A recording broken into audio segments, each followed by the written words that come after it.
Dunyodagi eng katta sig'imga ega masjidlar top 10 taliga like bosish esdan chiqmasin.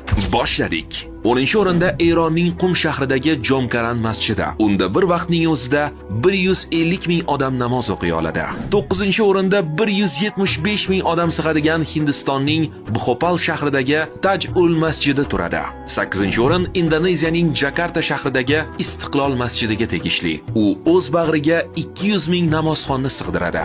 7-o'rinda esa diqqat qiling, Qozog'istondagi 2022-yilda qurilgan Ostona bosh masjidi.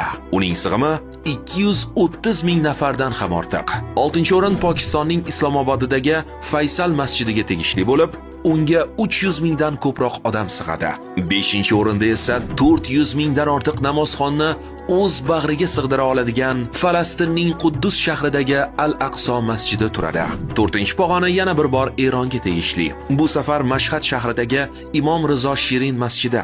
Sig'imi 700 mingdan ziyod. 3-o'rinda esa top 10 talikka ikkinchi bor kirgan Pokiston. Karachi shahridagi Jamiya bosh masjidi qurilishi adashmasam hali tugamagan. Biroq ma'lumotlarga ko'ra, unda bir vaqtning o'zida 800 ming odam namoz o'qishi mumkin bo'lar ekan.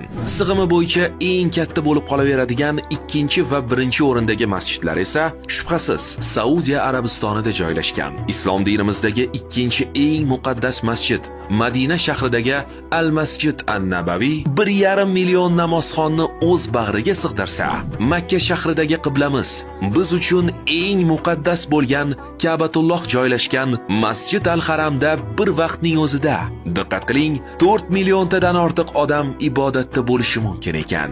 O'zbekistondagi eng katta sig'imli masjid qaysi deb o'ylaysiz? Fikrlaringizni izohlarda yozing. Video manfaatli bo'ldimi? Unda boshqalarga ham ulashib qo'ying.